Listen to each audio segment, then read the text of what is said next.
Good morning, Ms. Moore. You can begin. Thank you. Good morning, everyone. Good morning. Welcome to our outreach event this morning, organized by our Phenomenal Small Business Program Office. I'm Suzette Moore. I'm the Senior Vice President and Chief Procurement Officer for Washington Metro Area Transit Authority, Metro. And we're thrilled to have you join us this morning for this very, very important topic. Once again, our Small Business Program Office led by our director, Ms. Michelle Howard, partnering with the DC Small Business Development Center. We're very grateful for the partnership and the um, plethora of information that's been coming to you through them. And this is just another one of the mighty, mighty knowledge sharing sessions that we have for you today. So look forward to all the information that's coming forward and how that all will help you to become partners with Metro and to tell you a little bit about the information of what's coming forward from the Metro perspective. I bring you greetings from our general manager, Mr. Randy Clark. I'm sure you've seen him by now out and about. He definitely enjoys riding the product, riding the system, trains, buses. Right now, he's in the news a lot, also talking about some of the things that's going on with Metro, and I'll get into a little bit about that. But he's been with us over a year now, working on 2 years actually in July. So it's been a pleasure working with him. He's very energetic, he's very excited, and he's very, very proud of the work that we're doing here at Metro. As you know, Metro is essential to our region. It spans 1,500 miles and it connects all the different jurisdictions within our region.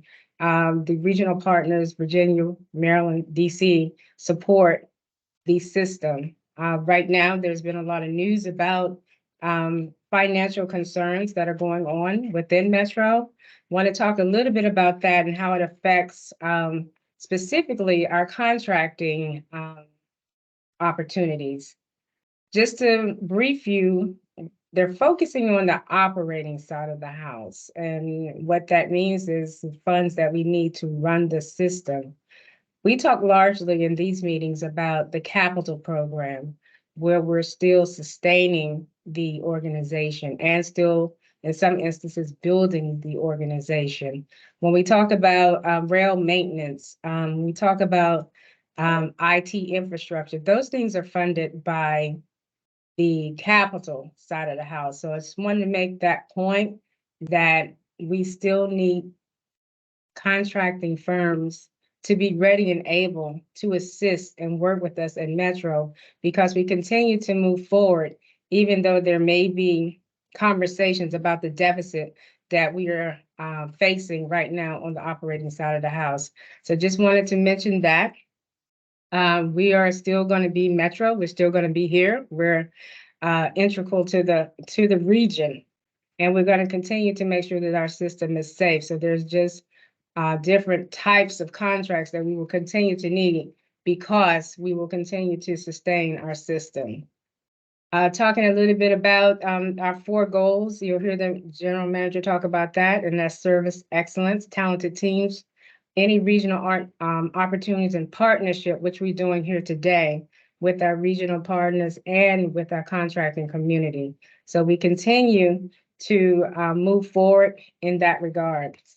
The conversation today is very exciting and very much needed for any business. And I'm excited to listen to the presentation today.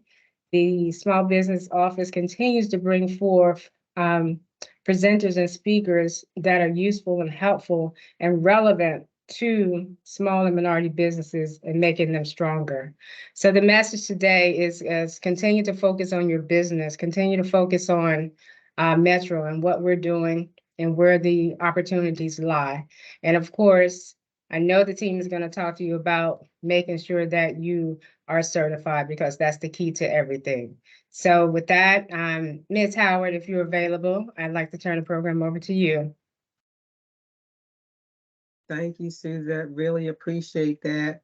Let me tell y'all something. This has been an awesome time to start and get your business where it needs to be. I'm excited as well about our topic for today. So I want to thank you all for participating in WMATA Small Business Programs Outreach Collaboration this morning with the DC Small Business Development Center Network at Howard University. We are bringing you the Unleashing the Power of Corporate Credit by Jeff Suval, who is the Executive Vice President of JGALT.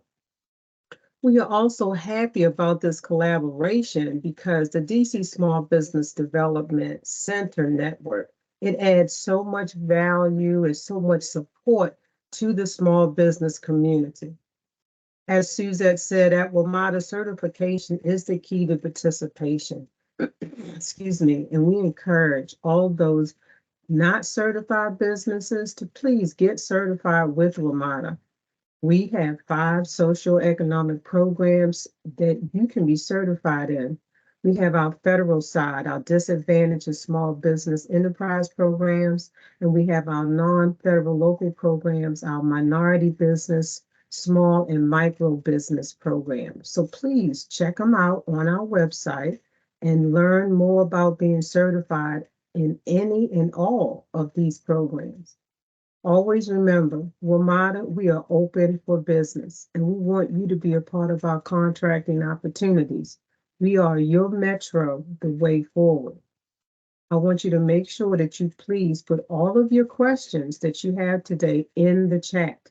And remember to fill out the surveys that will be sent to you after the outreach has been concluded. These surveys, they help us to plan events that can benefit or support your business growth. So thank you for attending. I would like to introduce Mr. Charles Mott, who will introduce our speaker today. He is the Associate Director at the DC Small Business Development Center at Howard University. In this capacity, he works directly with the Executive Director in planning, implementing, managing, and evaluating and reviewing the reporting for the DC Business Development Center activities. This is throughout the DC network to the U.S. Small Business Administration. He also counsels numerous small business clients, providing technical assistance, training, assistance with access to capital, and business research. He has counseled well over 150 small businesses throughout the DC area. So at this time, I'd like to welcome Mr. Charles Mott. Michelle, thank you so much for that introduction. Happy New Year and good morning to everyone. I have the pleasure, and I want to say I have the pleasure of working with the Metro staff, and we've had a great several years of collaborating on workshops, this being one of them. As Michelle indicated, I am the Associate Director with the DC Small Business Development Center. For those of you who don't know, we are a grant-funded program, partially grant-funded program through the Small Business Administration. We have a series of networks around the nation that service each state and U.S. territory, and also in this case, DC as a city. We provide free, or as I like to say, no-cost technical assistance and a variety of services to help small business. And again, emphasizing no cost. We've been around for 44 years. The program has been around for 44 years, and we're here to help small business in a variety of ways. We also had a great year last year. We counseled over 770 small businesses in DC to help them grow and expand. Today, I have the pleasure of introducing our speaker, who's been a speaker for the Small Business Development Center on multiple occasions. Jeff and I originally met at an event a year or two ago, and we had such an intriguing conversation. We immediately followed up, connected, and talked about how we could collaborate. And his presentation, I think you'll find, especially for the small business owner, to be very informative. Although we've done several presentations together, each one, I learn a little bit more about business credit. Jeff is an entrepreneur in his own right, and also, as Michelle mentioned, the Senior Vice President with Jay Galt. At this point, I'd like to turn it over to him, and you're in for a great treat today. Jeff, please take it away.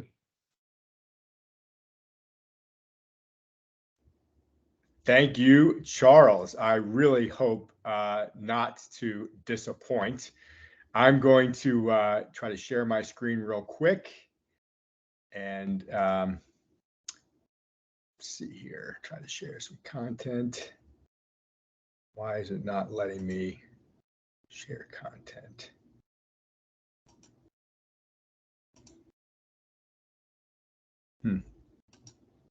There we go, screen window tab.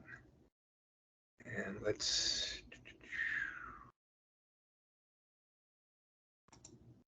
give me 1 second, fellas. Entire screen, for some reason. Take your time, Jeff. Yeah, I know. It's just, Teams is not my my normal medium. I am a Zoom guy. Let's see here. If you need us to run it for you, just, let us know. You can send it to us. Yeah, this is not, for some reason, it's not showing up. And if you can, I have it Okay. on my screen, but if you can pull it up, that would be great. And I'll just tell you kind of when to advance, but I do appreciate that. And my No problem. the hiccup. Marlo, Michael. Give us one moment. Okay, thank you. Let's see here. That's why we're a team, Jeff. We all try to I work love together it. to help each other. We're a team on Teams. It's That's good. right. That's exactly right. Let's see here, entire screen. Oh, wait a minute. Maybe this will work. Hang on a second here. If I pull this up, can you see that now? Yes, we can. Yes, And we can. You can see the unleashing the power of corporate credit. Oh, yes, we can. Ah, beautiful. Look at that. See Even a blind success. sport. How about that? How about that? Well, thank you. Thank you. And Charles, thank you again for the great introduction. It's great to be here again to share this critically important information. And Charles, your commitment to your DC Small Business Development Center constituents and all the associated organizations like WMATA is amazing. So thank you for the opportunity.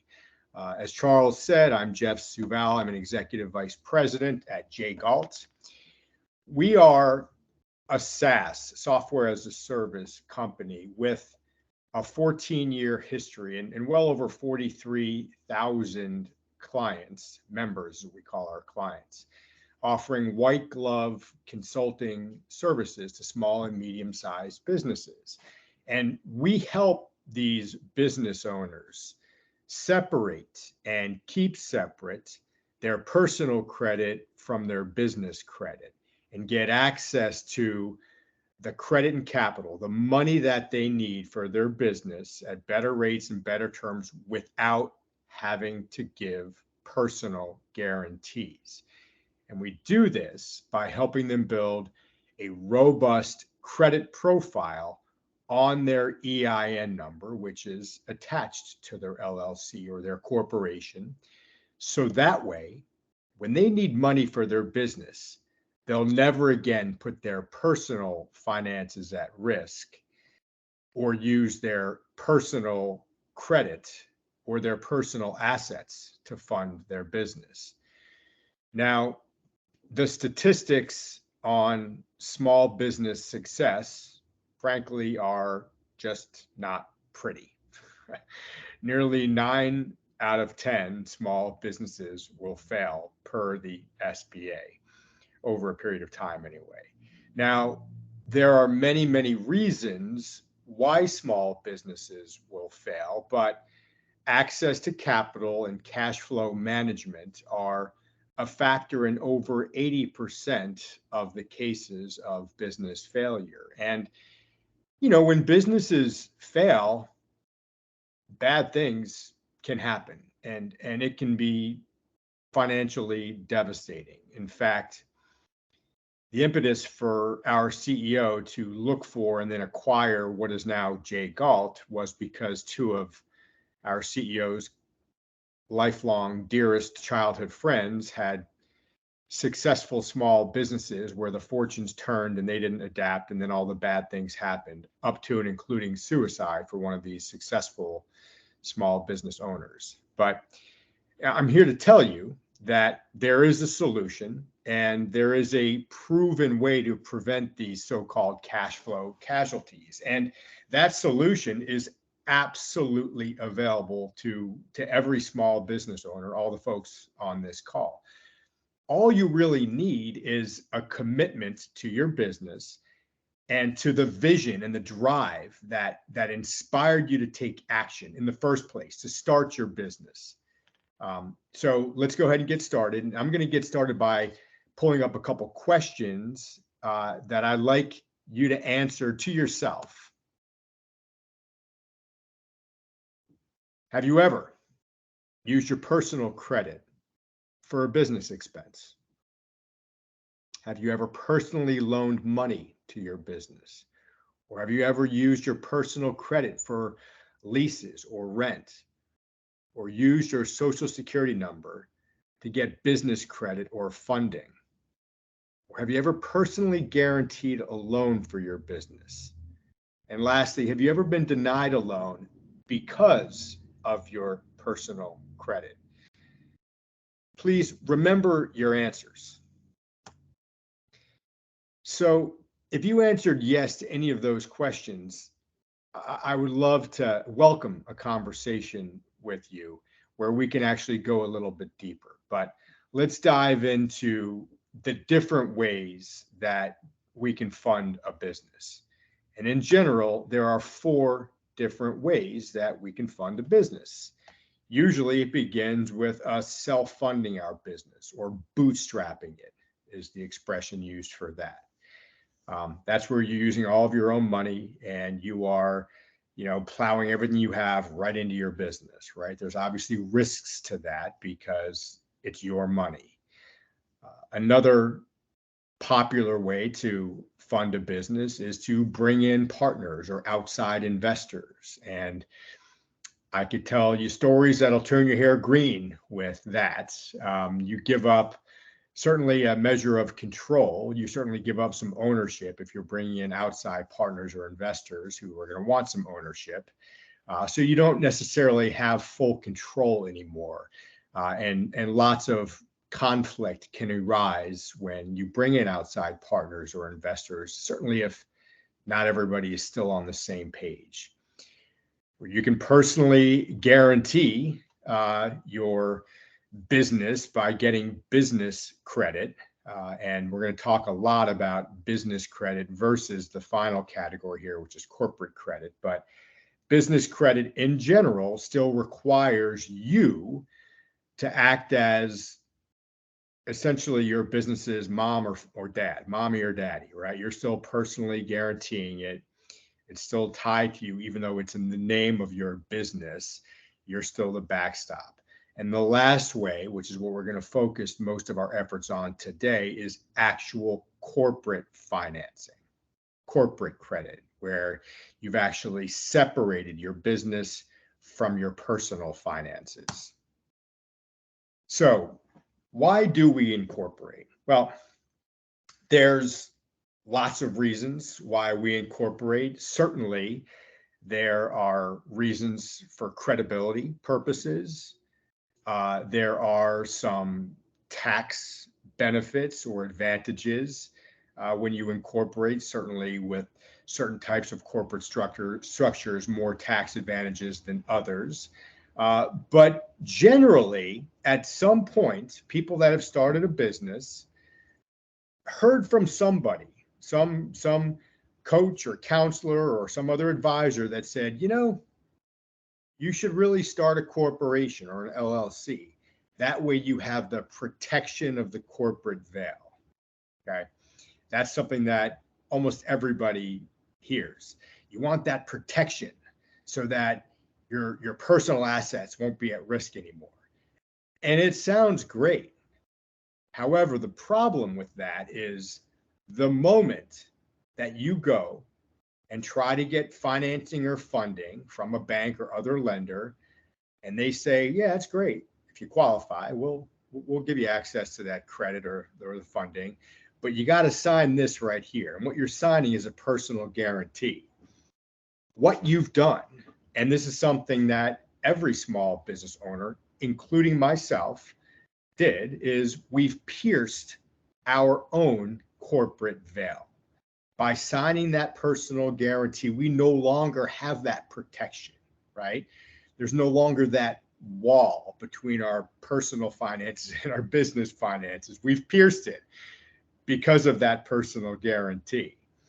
So at Jay Galt, we're committed to repairing those pierced corporate veils, right? So that, heaven forbid, if something does go wrong, well, your personal assets are now safely tucked on the other side of that corporate veil. And the business might fail, and that's obviously very unfortunate, but it doesn't have to take you down personally. You don't have to lose your house or your kid's college fund or any other assets that you might have. We've repaired that corporate veil, so you have that protection. So let's talk a little bit about the types of credit, okay? So in general, there's personal credit and then there's business credit.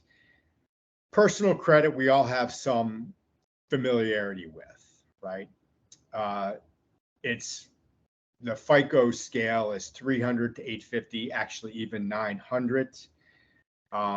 It's predicated on 5 different things, and your personal credit score begins building at age 18, and it begins building, it's passive, right? It just builds passively. Everything you do either raises or usually lowers your FICO score. In general, the more you use, the lower your FICO score goes as a percent of what's available to you anyway. And then you have business credit. Now, business credit's different. Business credit, it's not 300 to 850 or 900. It's actually 0 to 100 is the scale. There aren't 5 factors that it's built upon. It's really predicated on one factor, your payment history. But it also doesn't build passively. You have to build it intentionally. And therein lies some of the challenges, because to build real business credit, you have to know which companies report to the business credit bureaus. And we're going to talk about that a little bit more. So let's talk about the business credit bureaus. There's really 4, but there's 3 major ones that we're going to focus on. There's Dun & Bradstreet, which is sort of the biggest of them all. There's Experian Business, and there's Equifax Business. Experian Business and Equifax Business are the other side of the house from the personal side, right? Same name of the company, but it's a different side of the business. It's the business side, okay? There's also Credit Safe, which is a more minor credit bureau, but the other 3 report to Credit Safe, so you only really need to focus on the top 3, D&B, Experian Business, and Equifax Business. And so building business credit, you have to know which companies report to those business credit bureaus, because building real business credit is predicated upon what those credit bureaus say about you and your business and your ability to pay those bills. So why is corporate credit powerful? Well, there are many reasons why building real business credit or corporate credit is powerful. Number one, it fixes your cash flow and your liquidity problems and ensures that you'll have access to the money that you need when you need it. It can lower your insurance costs and premiums, certainly workers' comp costs. It can help you secure better terms from your suppliers and your vendors, right? They like companies with strong credit profiles. They're a better risk. They give you better terms, right? And rates. And it makes your business more valuable at sale. I mean, ready access to working capital. It can also, in fact, help with the buyout itself, depending upon the structure of that buyout. If you're looking for someone internally to buy it, they can use money that's available to the company through a non-recourse line of credit to help with that buyout. So there's lots of reasons why corporate credit is so powerful. But let me share with you an actual client. This is one of our members. It's a small trucking company down in Texas. Christine came to us about a $1.5 million top line revenue business. She came to us with all sorts of business credit, and the business credit that Christine had access to was like the business credit that I had access to, right? It was I had a platinum, business card with my name and my business's name on it. And I also had a business line of credit that, I thought was business, but it was still tied to me, right? So it wasn't real corporate credit. Christine had a bunch of that, but she only had access to about $1,000 of real corporate credit unattached to her, right? Despite the fact that she was $1.5 million revenue business. But after working with us for a few months, we got that up to $6,900, and then $15,600, and then $65,600. And then inside of 10 months' time, she had access to nearly $750,000, completely unattached, untethered from her. So how do you think that we were able to do that so rapidly?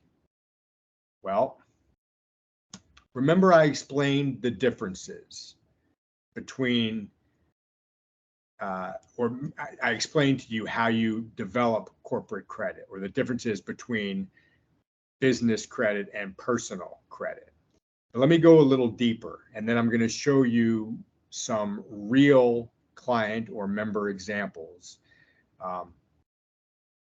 So business credit scores are very different than consumer credit scores.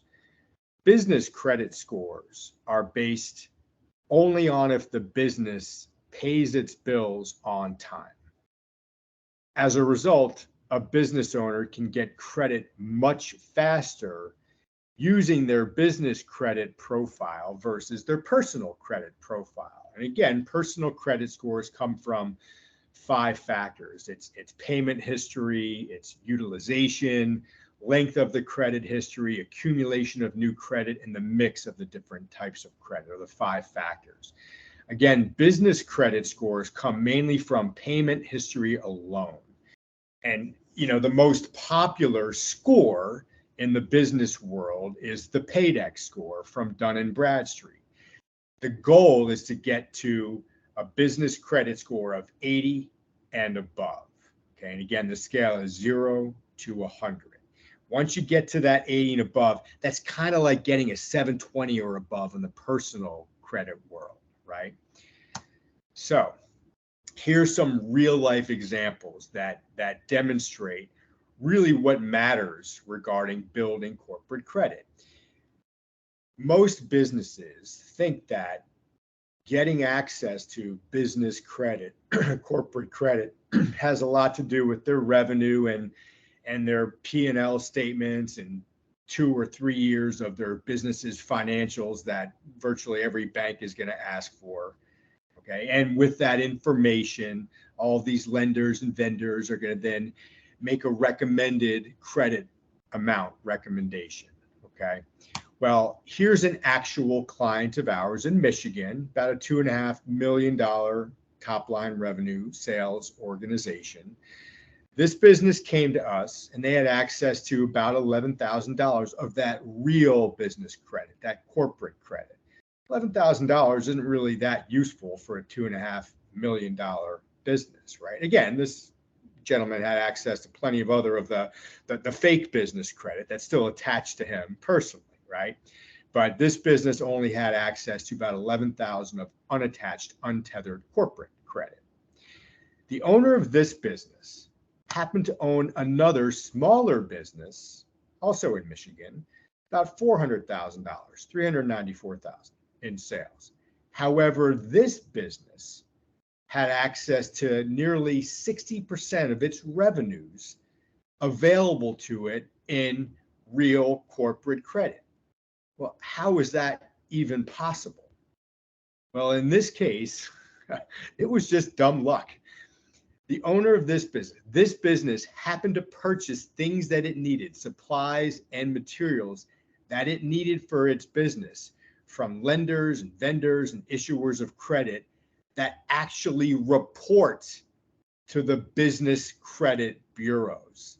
So it was really just luck, because to build real corporate credit, it doesn't necessarily have to be about revenue and P&L and your business's financials. It's about your demonstrated ability to pay as reflected on those business credit bureaus. So if it looks like you're paying your bills on time and it's reported to those business credit bureaus, you will build real business credit, corporate credit. I mentioned when I started that we, Jay Galt, we're a SaaS, software as a service company. To get on our platform, and we have hundreds and hundreds of lenders and vendors and issuers of credit on our platform.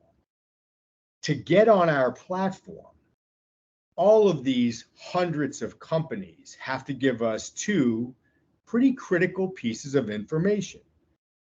Number one, they have to tell us what their approval criteria is. And that's pretty impactful, right? Because none of our members ever get declined for anything they apply for, because we have the approval criteria in writing, right?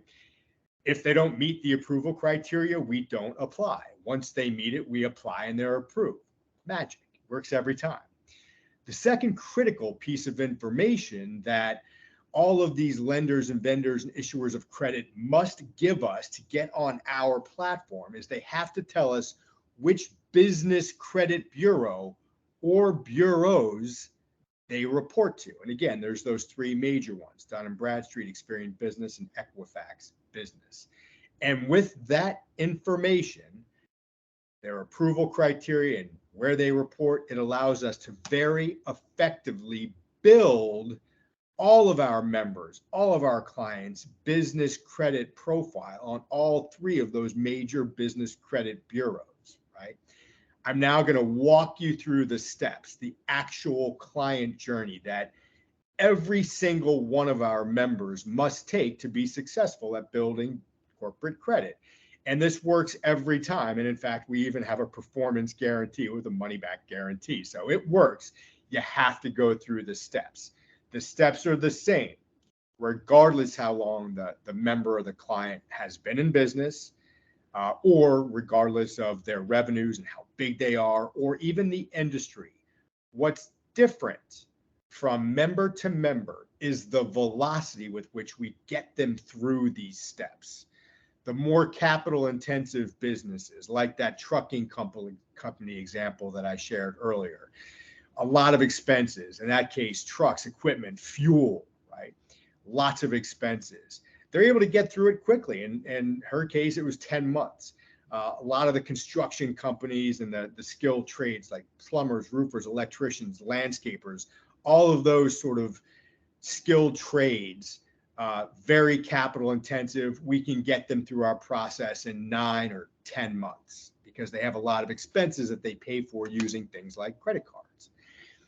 Less capital intensive businesses like your software companies or your managed IT companies or your staffing companies, or really any other business that doesn't have as much, business overhead other than like salaries, right?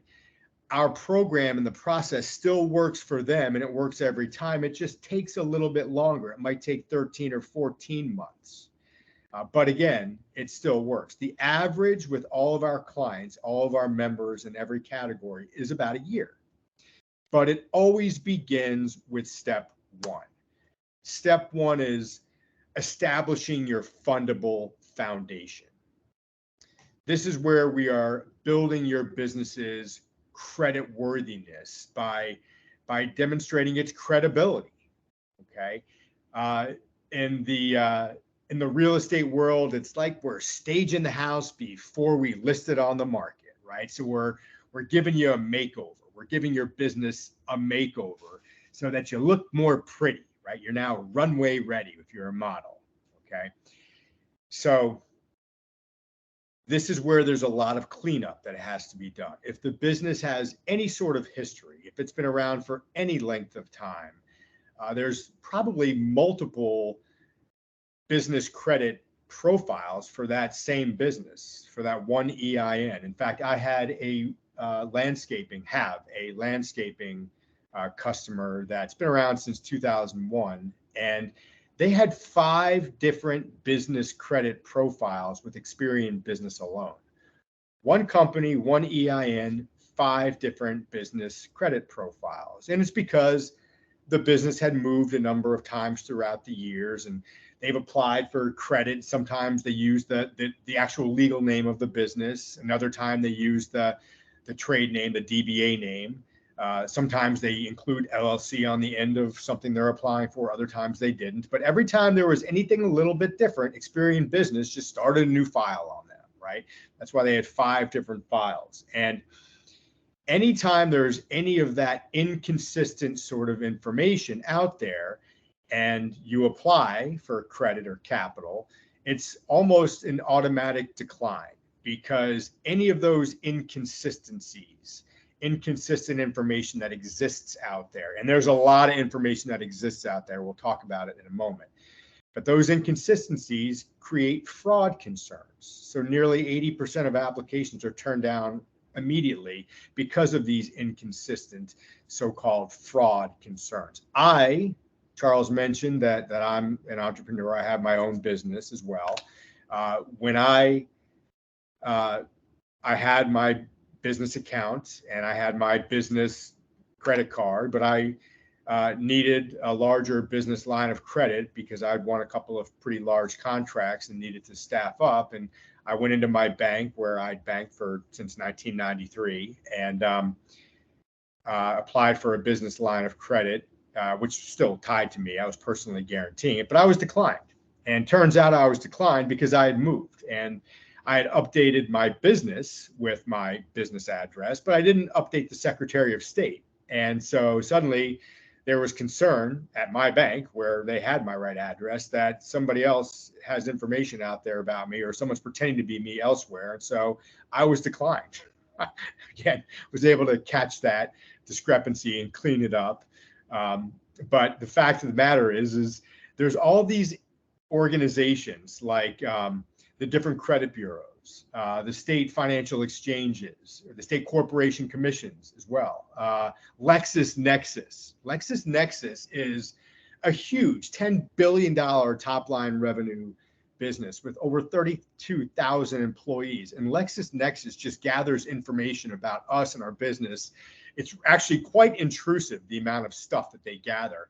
And they sell, all these entities sell this information to the thousands of different financial companies out there, the 4,000 or 5,000 different lenders and vendors and issuers of credit that then make decisions on our credit worthiness based on that information that these other entities sell them. And if there's any inconsistencies, decline. So again, step 1, a lot of cleanup. But remember, to get on our platform, all of these companies also have to tell us what their approval criteria is. So because we know what the approval criteria is, we know what boxes have to be checked to make you look more attractive and like a better risk to these lenders and vendors and issuers of credit.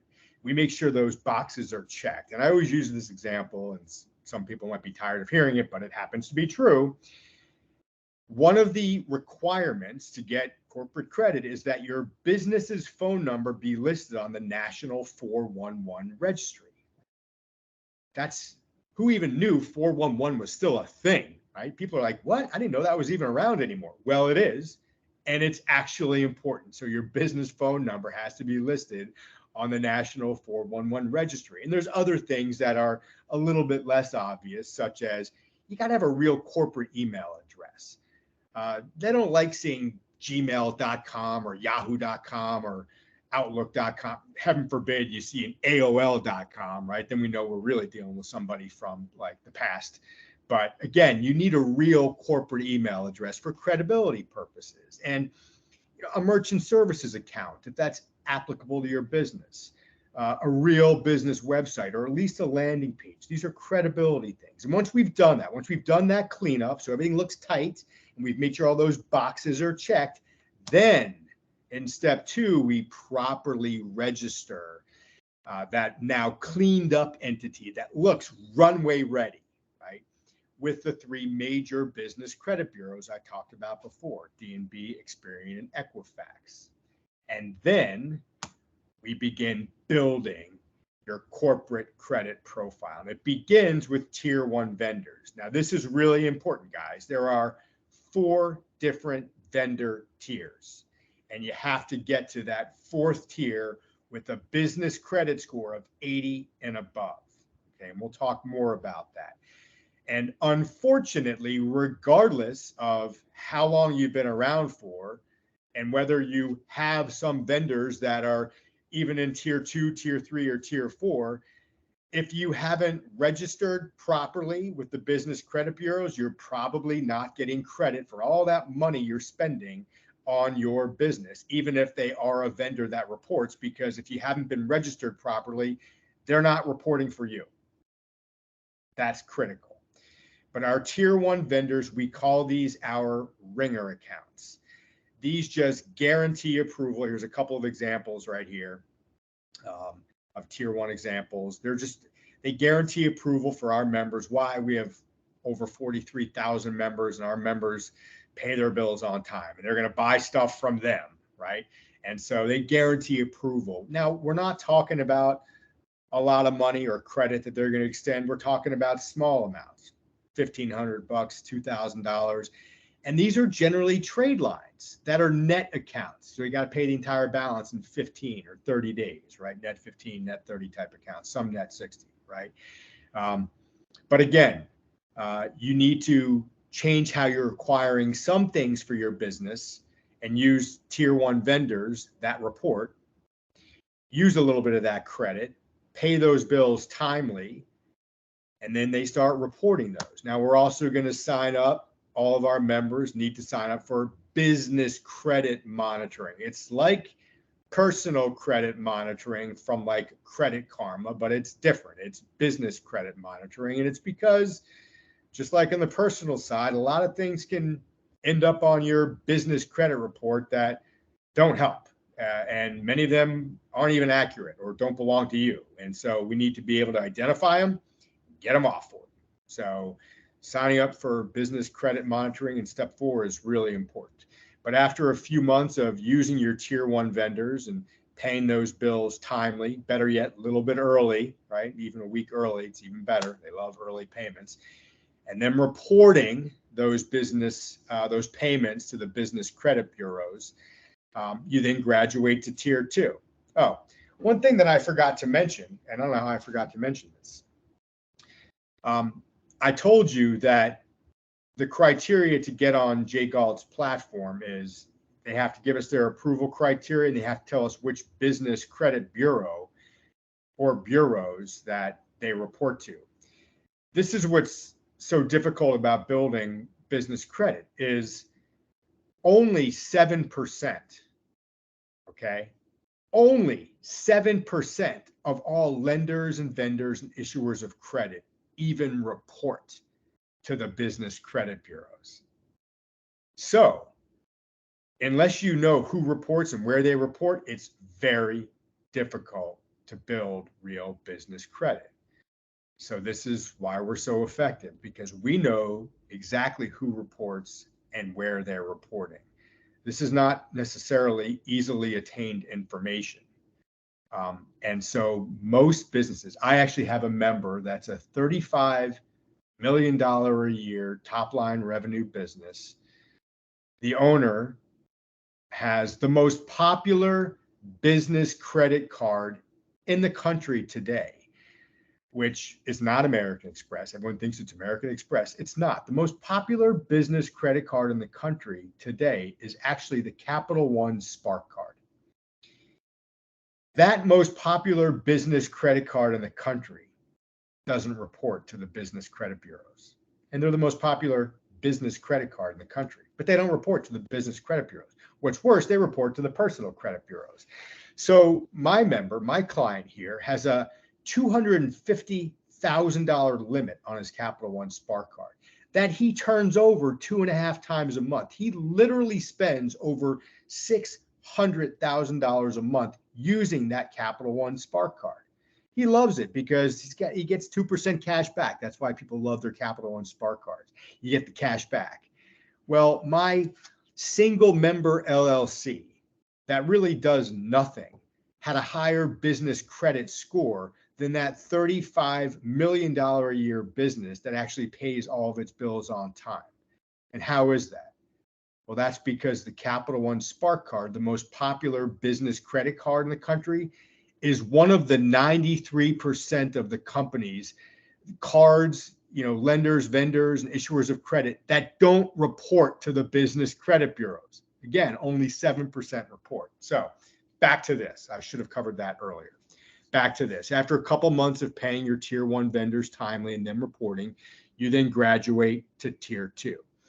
Tier 2, we're still talking smaller amounts of credit, generally store cards, but maybe 5,000, 7,500, still primarily net accounts. Use some of your tier 2 vendors, okay? They report those payments timely, and then you graduate to tier 3. Now we're talking about more usable amounts of credit. Some Visa, MasterCard, Amex, like real, usable amounts, more flexible, some revolving, okay? Use that newly issued tier 3 credit, pay those bills timely. They report for a couple or a few months, and then you graduate to tier 4. Tier 4, guys, tier 4 is where the magic happens. This is when you actually begin building real corporate credit. You can't skip tiers 1, 2, and 3 to get to 4. It's this very intentional process that leads to you qualifying for tier 4, real corporate credit. This is when all these other types of financing, real corporate credit cards, not the business credit cards that have your name and your business's name, because those are still impacting your FICO. Those are still tied to you. Corporate credit won't have your name on it. Real business lines of credit, non-recourse, unattached to you.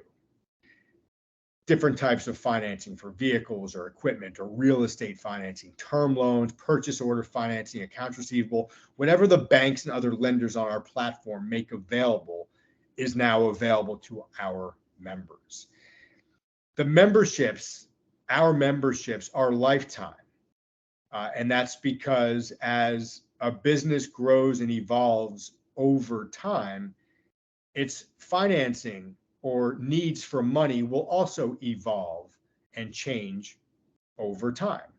What might start out as a need for a corporate line of credit, a business line of credit that's not attached to you, might then evolve into some financing to actually buy the building your company operates out of, or buying trucks or other vehicles or other equipment, right? So the reason why the lifetime membership is so important is, remember, we have the approval criteria for all these financial companies on our platform. And so you're going to want to be able to keep going back to the companies on our platform and know that you'll be approved even before you apply. And it's really helpful to have your assigned finance and credit analyst, with you, at least on the phone, while you're going in and talking to the bank or, whoever the lender is. It's just really, really helpful. And so that's why the lifetime membership, there's all kinds of additional value adds that we give all of our members, which just makes them never want to leave us anyway. But that's essentially how it works. So here are all the steps, again, in more detail on one page.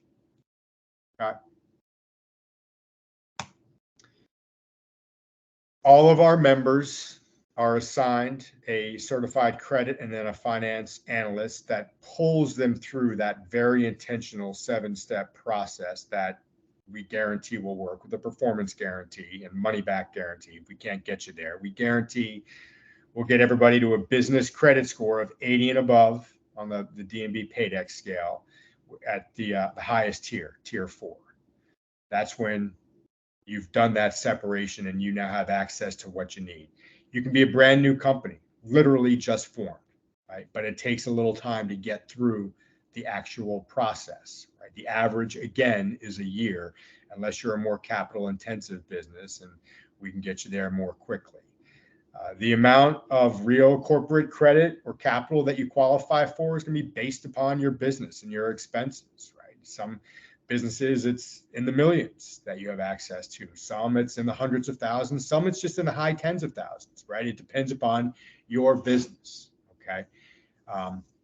But it's no longer attached to you. You've been able to separate your personal and your financial lives. And you know, some of my best members came to me not because of the business owner, but because of the business owner's spouse, who understands the risk to the house that their children sleep under, the roof their children sleep under, or all their other assets.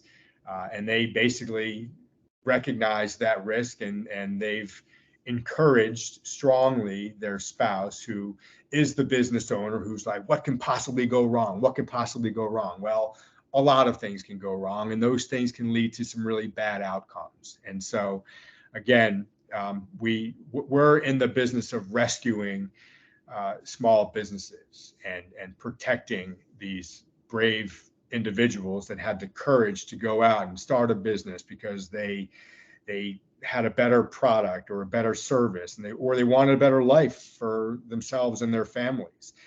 We want to protect these people that our country was essentially founded based upon, right? This is one of the things that makes our country great, you know, these brave entrepreneurs. And, you know, when businesses fail and bad things happen, it's devastating, right? And the devastation doesn't just limit itself to the business owner and their financial lives.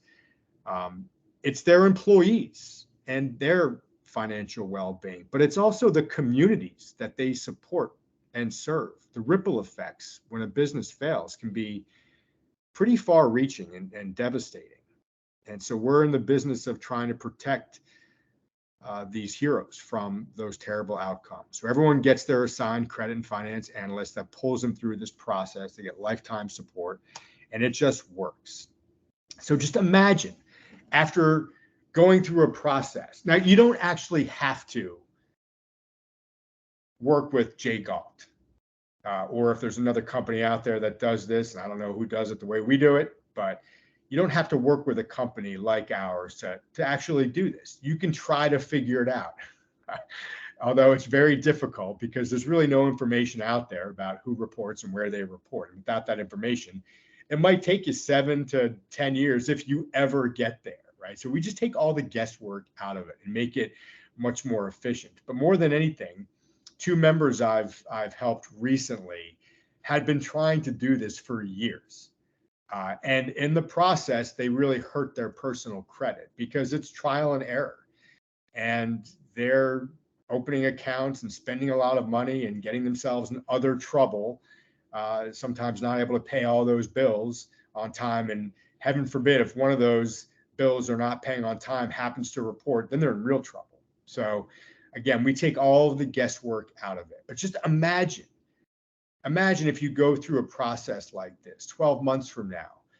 Always be approved for the funding that you need. So having that capital available when you need it, which will help grow your business or scale, or frankly, survive a storm. And many people believe, and I don't disagree, I'm seeing a lot of pain out there.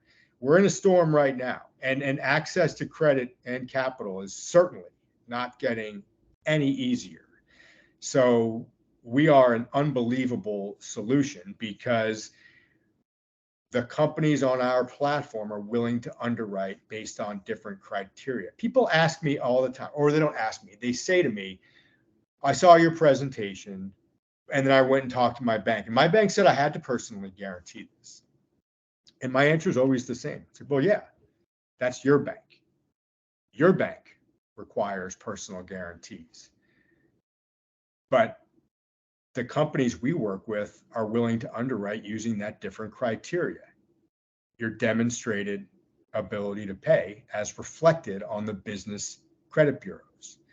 So go through our process, get access to real corporate credit or real corporate capital. And you can take those offers back to your bank and you can say, look what I got. Can you match this?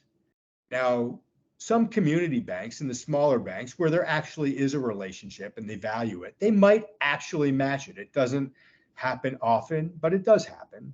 The big ones, forget about it.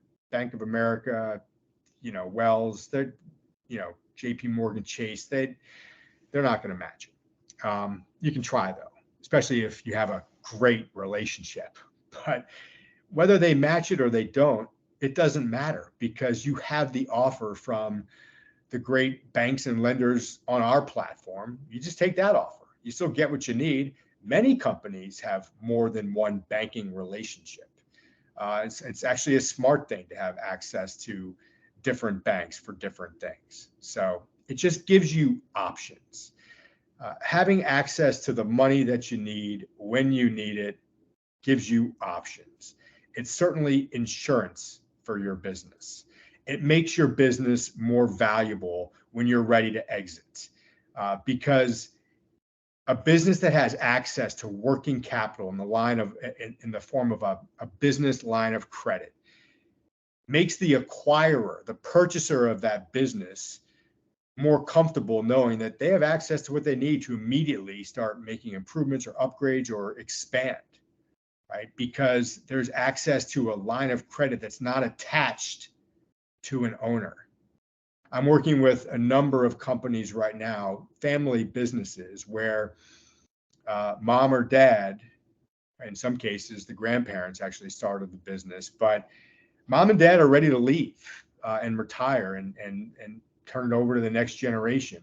However, all of those personal guarantees, the quote, business line of credits that are still attached to them are on mom and dad. And they can't get out of them unless they're able to move them to their children, the next generation. And the banks aren't necessarily willing to do that without the children having any kind of a track record. So mom and dad in retirement are still often on the hook for all those liabilities. That's risk. So having access to a real corporate line of credit, unattached to an individual, that goes with the EIN, that gives you options. That makes the business more valuable and it makes it less risky. So that's pretty much all that I have. Here is my contact information, my email, my nifty title, my personal website, as well as my calendar link. I like to make available to everybody who attends my workshops or who sees the presentation, the recording, they can just grab time on my calendar. And it's a complimentary consultation where we can go deeper about your situation. And then I'll pull a business credit report on your business. It has no impact on your personal or on your business credit. Okay. It doesn't lower it at all. So, but it could be a very good jumping off point to see what you look like in the eyes of the real business credit world. So we can see how you look, how fundable are you, how creditworthy are you, and what sort of help might we be able to be in helping you really take your business to the level that you know it can get to if only you have access to the credit and the capital that you need without the risks that traditional personal or traditional business credit expose you and your family and all of your assets to. So with that, I am going to stop sharing and then turn it back to my awesome hosts. And I am open for questions. There's no questions in the chat just yet. There's just a comment. Thank you for having this meeting. This is a very needed conservation. I remember winning my first federal contract 4 years ago and having to spend nearly $85,000 out of pocket before being paid 180 days late on a net 30 payment agreement. I now have a company credit card and had a lock with my company credit union.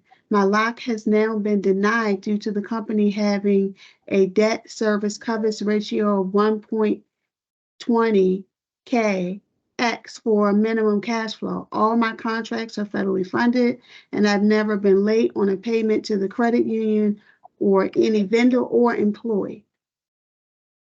Yeah, that is not an uncommon, awful story. And it's true.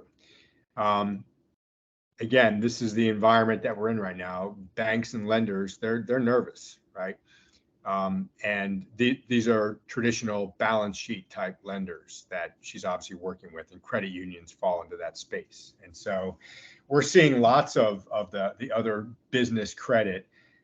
American Express is doing this like crazy right now. They're actually lowering the limits to their card holders that they even have access to, even though they've never been late at all. Or if they haven't been using the cards for a period of time, they're just canceling the cards. One of my members, tried to pay for something recently with his Amex card, which he hadn't used in, a couple of years until he needed it because it had a nice limit. And he tried to use it, and it was declined. And then he called American Express, and they're like, "Oh, we closed that card in July for inactivity."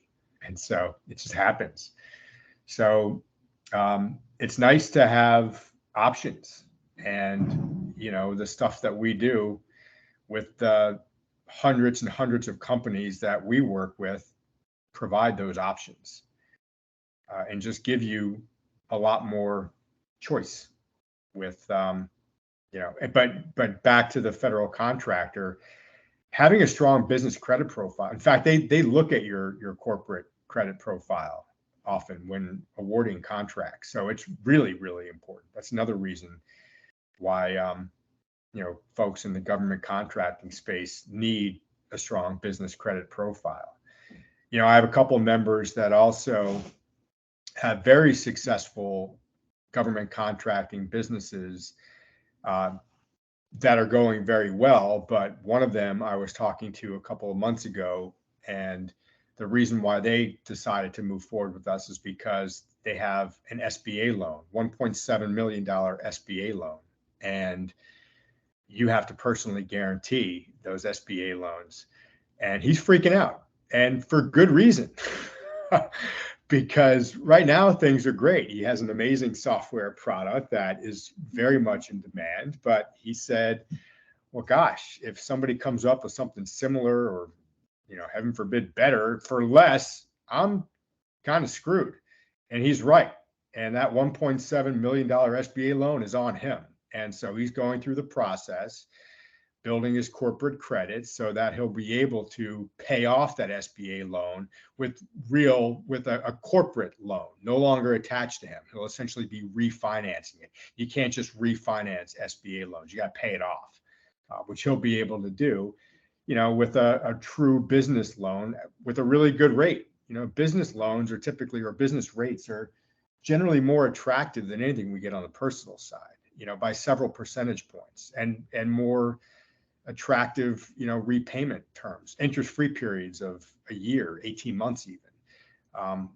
Business credit's just bigger and frankly more attractive than what's available on the personal side or what's tied to you on the business side. So anyway, I know I'm rambling now, but. No, that sounds good, Jeff. We do have questions that came in. Marlo just couldn't see them on her side. Danita Price has asked, are business credit report disputes the same as personal disputes? The process has some similarities, but no, it's different because you're disputing the business credit bureaus, where that information is showing up on your business credit report, are different than the personal credit bureaus. So, but that's the sort of thing that, no, you can ask. If it's inaccurate, you ask for it to be removed and show any information that you can as to why it's not your information or it's inaccurate. And our attorneys have written letters often after multiple requests were not honored. What's the same about the process is they're going to ignore you for a while before they actually take action. And what generally gets them to finally take action is a letter from a lawyer or one of our lawyers that says, this is inaccurate information, take it off. And then they typically do. But there is a process to get things removed. And that's a lot of what we do in the very beginning stages. Certainly if things aren't accurate and don't actually belong on there. Good, good. So next we have Alan Norris, Permitting and Inspections. They're asking, how do we find out which cards and vendors actually report to the business credit agencies? It's trial and error. You can ask, and maybe some of them will tell you, but again, this is sort of our intellectual property. This is our secret sauce, right? We know because they tell us. And so we just have that information.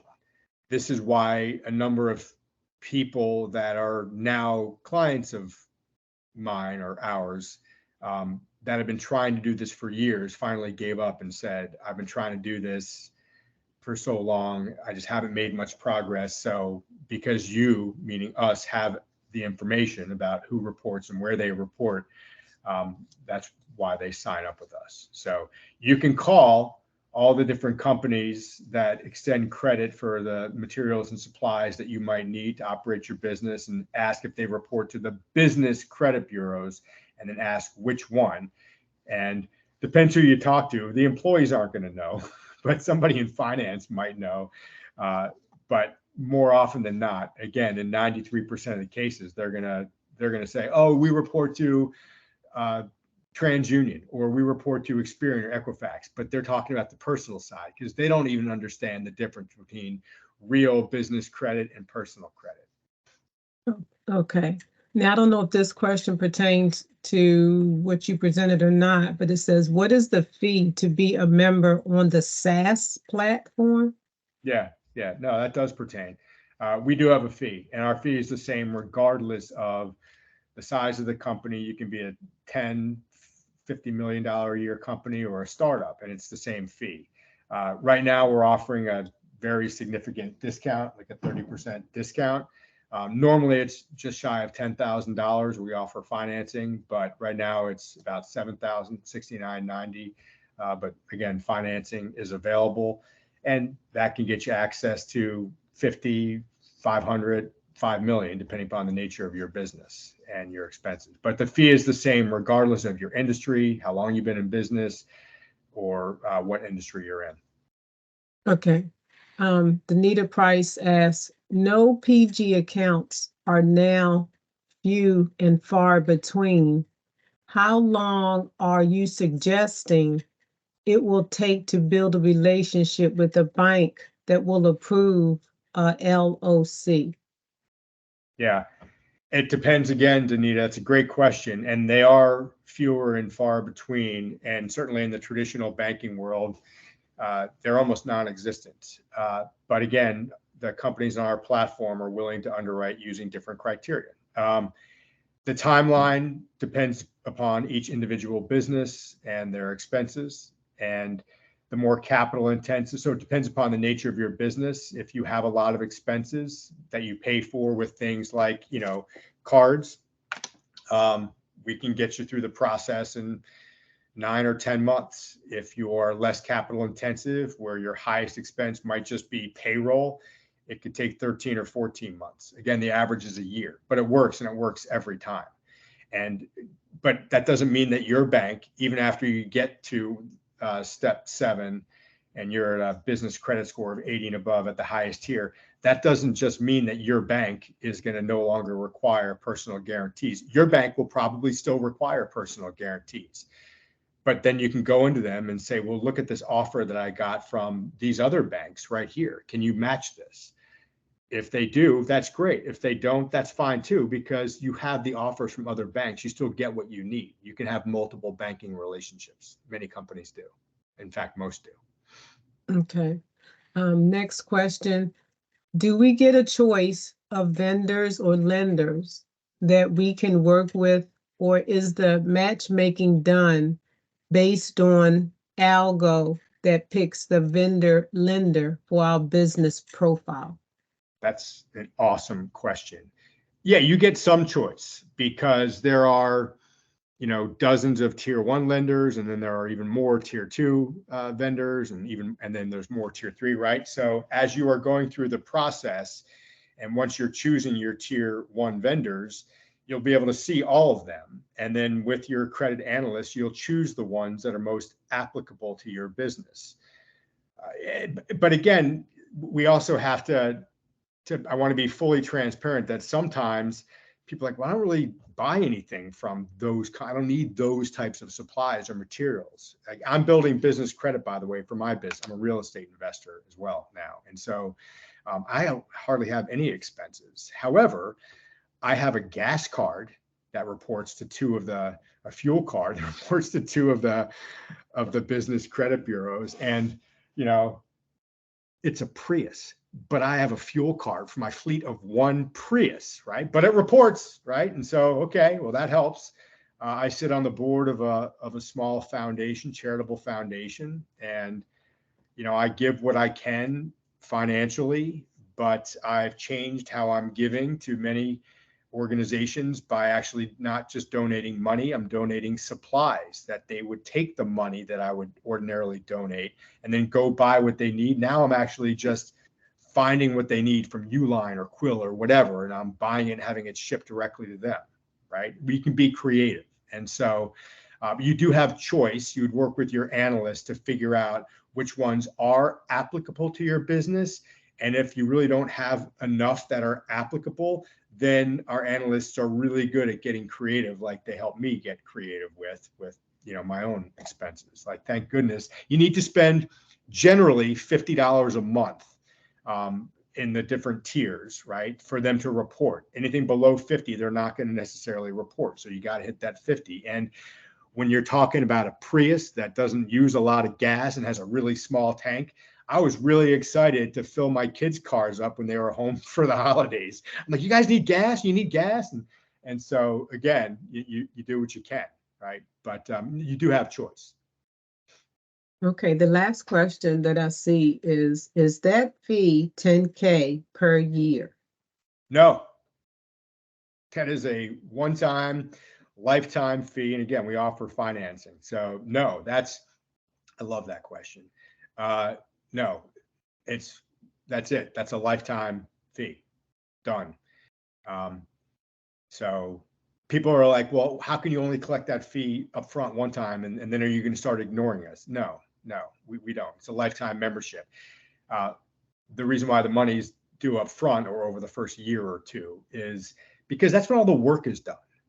Beyond that, once you've gotten to that step 7 highest tier, 4, then it's just maintenance, right? Then it's just when you need something, you reach out to your analyst or somebody else on the team and say, I'm going in for this. You can help me with negotiating with Commerce or Citizens or any of the other banks. And then, yes, they're still available to you. But we offer all these other value adds, which I didn't even cover, which I'll cover on the individual calls. Like, we give all of our members unlimited business credit reports that they can pull, not just on themselves, but also on their competitors or any other business that they're thinking about getting into business with. And that could be really impactful. If you pull a business credit report on somebody you're thinking about selling stuff to, only to find out that they're in the habit of not paying their bills, it might change your decision to work with them. We also give all of our members this amazing cash flow mapping tool. That's another one of our CEO's portfolio companies that when you're not a member, that cash flow mapping software costs $295 a month. We just give it to our members for free. And the reason why we give it to them is because when we are successful at getting you access to all this money for your business, we want to make sure that you have really good insight as to what's going on financially with your business, what's coming in, what's going out, exactly where it's going, so you can make better decisions, right? Sometimes when businesses suddenly have access to so much more money, they might be a little bit irresponsible, like a kid in the candy store. So this cash flow mapping tool allows them to make better decisions. We also give all of our members every year a business valuation, like a real third-party business valuation of their business. Now, it's not 100-page report. It's 30 to 40 pages, depending upon the nature of your business and the industry, but it's third-party, it's accepted, and it's business valuations can be very expensive. The cheapest that I've seen is $4,000. They're generally more in the $8,000 to $12,000 range. Very involved. Ours is just free, and you need business valuations to get funding or financing, or to bring in an outside investor, or for insurance purposes, right? So just to get one every year is critical, and that's part of your membership. So our memberships are lifetime. All the money is in the first year or two, the payments, but we don't lose members, because they stay with us because they want to keep being able to go back to the companies on our platform. And also, it's important to note that right now we have, I think it's 537 or so different financial, lenders, vendors, issuers of credit, banks, private lenders on our platform. That's not a static list. That list does change. Sometimes we do have to kick companies off our platform if they don't continue to give us updated information about their approval criteria, or if they stop reporting to the business credit bureaus. We kick them off because they're not helping us. In fact, they're hurting us. And so, but we're also we have Jill Lowry, our chief credit analyst, is always talking to new financial companies and lenders and vendors and bringing new ones onto our platform. So it's not a static list. It moves. And so it's a dynamic list, and that's great, because generally in improving economic conditions, that 537-ish right now will expand even more. Anyway. Okay, so you have two more that popped up. One says, 1 second, let me get back to it. It says, is the financing you guys offer reported to I think they mean business credit company? So to the financing to become a member, to pay our membership fee, we just do that financing in-house. And so we are thinking about starting to report that, although right now it's not. But I'm on the leadership team, and that's something that we are thinking about doing. Many of the companies that we work with do report. All of them do report. And so we also have other partners on our platform that are available to our members that report payments that our clients make to them. For instance, we have bookkeepers, and we have fractional chief financial officer type businesses that our members can choose to work with for their business. It's not part of your membership, right? But it's, they are available to you, and they report the bookkeeping expenses that you pay to them, to the business credit bureaus. We actually have a relationship with a professional employer organization, a PEO, which can be really helpful to smaller businesses. And that PEO has a payroll company that they work with that reports payroll to the business credit bureaus. The only payroll company in the country, of the 700 plus payroll companies, the only one that reports payroll to the business credit bureaus. Think about that. Payroll is many businesses' number one expense. And if it's being reported to the business credit bureaus, that accelerates the time that you get through those steps up to that highest tier, step 7, tier 4. I also want to mention, back to the financing question, it's in-house, right?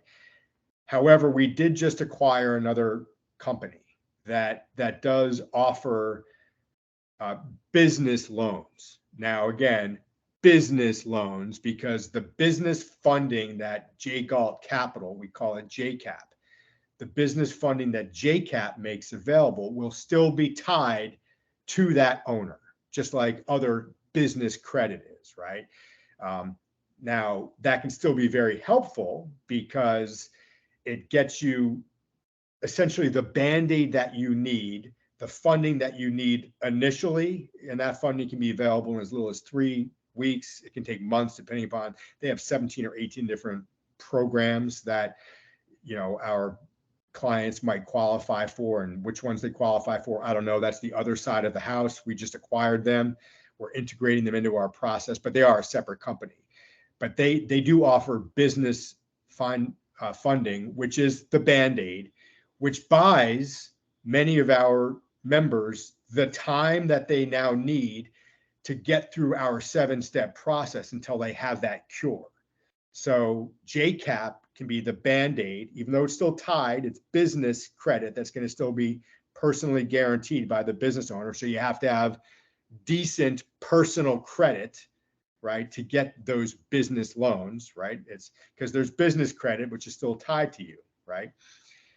So if you haven't destroyed your personal credit yet, you can get some business financing through JCAP, which gives you the runway and the time you need to get to that cure, which is going through the 7 steps on the J. Galt side, where you can then pay off with real corporate loans that you get or credit that's available to you. You can pay off that JCAP funding. Many of the programs are actually interest-free anyway for, 12 months on a minimum, 18 months sometimes. So, it doesn't even cost you anything to get some of the funding that JCAP can get you. And then right when the interest is about to kick in, you will have gotten through all of the steps on the JCAP corporate credit building side, which allows you to pay off anything that would actually be tied to you personally. And you now have that true separation. That's a lot. I'm sure people are confused now. I'm almost confused, so I apologize. No problem. We have one other question. It says, if you have a lot of business credit that is not reporting to the BCAs, what Mhm. would you recommend to change that? Would you recommend canceling the credit? I wouldn't cancel the credit in case you need it until you actually have access to other credit that does report. What I will say is there's a number of our members that did work with companies that do report in for tier 1, 2, 3, and sometimes tier 4, but they haven't been reporting for them because they weren't properly registered. And so what we've been able to do is, once we've cleaned up the entity and gotten it properly registered after that makeover, we've been able to go back to some of those lenders, the vendors in the earlier tiers that they have been using but not reporting, and gotten them to retroactively credit them with all of those payments for the previous up to a year, which can be very helpful at getting you more accelerated through the steps. But if it is business credit with lenders and vendors that don't report, I wouldn't cancel it yet, until you have access to other, credit that will report. So hold on to it for now. And then when the time is right, then you can think about canceling it. But canceling business credit is kind of similar, like to canceling personal credit. Like you're not supposed to just cancel. If you're not going to use a personal credit card that you have anymore, you're not necessarily supposed to just cancel it, because even if you freeze it, make it inactive, but it's still available to you, that's better than canceling it, because it shows that, well, you have access to it. You're just not using it. So you're being responsible, right? So what they like to see, is that you have access to a lot of credit, you're not using it all. So that's good. So keep it. Just don't let anyone get their hands on that card or the number or whatever and start charging things that shouldn't be charged. So I wouldn't just cancel it until you have access to real credit that does report. Okay, good. One other says, is there an annual maintenance fee? Not right now, no. But candidly, that's a question that is being kicked around. So right now our memberships are lifetime. There has been talk that we are going to stop making them lifetime because frankly, it's not overly, we don't charge enough. And I know 10,000 or 69.90 during the special still seems like a lot to a lot of people, but for the work that is done and the value, it's really not a lot. And so there are discussions of changing it and reducing it from lifetime to just a period of years, maybe max 5 years. It could be as short as 2 years, but then having an annual maintenance fee, right? Which could extend the membership. So we don't do that right now. That is something that, it takes time for some of these changes to happen, but it is something that is being kicked around. So right now what we have are lifetime, no annual fees. I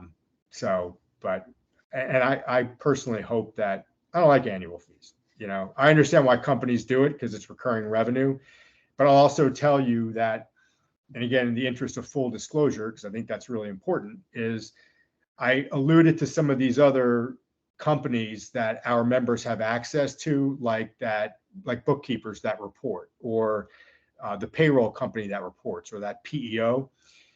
Those are not included in your membership, like in terms of their fees. The access to them is included in your membership, but actually using them for your payroll, their payroll fees are not included in that, $99.90 or $69.90, right? If they have their payroll fees if you're going to use them, and you'll have to pay them. They're competitive with every other payroll company, but again, those fees, you have to pay those fees. So there is going to be some recurring revenue that is paid to our company at some point from these other partners that we're bringing into our JGalt ecosystem, where JGalt will get paid by that payroll company or these bookkeepers, a small sort of referral type fee arrangement that can be recurring as long as the client remains. So that will allow JGalt to continue to monetize. So hopefully they won't have to charge annual fees, if that makes sense. And some of that candidly will get passed on to the folks in the field, like me and my team as well. All that's still kind of being worked out. I mean, we have a 14-year history, but we've only been operating as JGalt for about 2.5, and that's when we've experienced exponential growth. And that's when, lots of changes, but positive changes that are making us more efficient are being added. So. Okay, so look, all that good explanation has garnered 2 more questions that are very similar, and they are asking, will the lifetime members be grandfathered in, if the membership fees changes? And so are any discussions on that? Oh yeah, absolutely. Well, this is, so they started talking about the lifetime membership possibly going away in November. And then they offered this year-end pricing from $99.90 to $69.90 through 12/31. And as you can probably imagine, we had our best month in company history in December, right? And I mean, I literally got 2 new clients, members, on Christmas Eve, Sunday, Christmas Eve, and then several on even New Year's Eve, right? Which is crazy. But a lot of people that wanted to finally take action, we weren't able to meet with. We just ran out of time, or they were with the holidays and their travel. We couldn't make it work. So they've extended that 12/31 discount to $69.90 until January 15th. And they're saying that's when it's stopping. We're having our annual company-wide meeting on Monday the 15th. So that's when it stops, right? They say it could stop before that, but I doubt that it will. But they say that it could. But no, every time there have been any sort of pricing changes since I've been involved, everything before that is always grandfathered in. So no, there is urgency if you have the means to get started now, even if you don't start going through the process until later in January or February. The importance of locking it in, is real. It's a significant discount. The other reason why a lot of people wanted to take action before 12/31 is because of the tax deduction. I mean, there is a when you acquire something like a membership for Jay Galt, you get a placed in service deduction on your taxes, and you get to depreciate the full value of the membership. Even if you're only making payments on it, you get to depreciate the full value in the year that you place it in service. So people that were doing things on December 30th or 31st get to take the deduction in March because they did it in 2023. Now, to get the deduction for something you buy right now, you won't be able to take it until you do your taxes next year. But the fact is memberships are tax deductible, which is nice. Okay, see one other, I think I had skipped over this one. Are current loans with PG able to be transferred to solely corporate credit, or will accounts have to be closed or canceled? That is a question that you would have for the loans that are currently outstanding. Whether there are any prepayment penalties, generally there shouldn't be. But if there's not, then no, you get access to corporate loans after going through the process, and you pay off those loans. And so they're not canceled. They're going to be retired by paying them off with actual corporate loans that are now available to you that are no longer attached to you. So no more PGs on the new stuff, right? So you'll be able to pay off with no PGs anything that has PGs, if that makes sense. Hey, it sounds good to me. Me And too. with that is the last question for the morning. I just want to say thank you so much. We really appreciate having you here today, Jeff.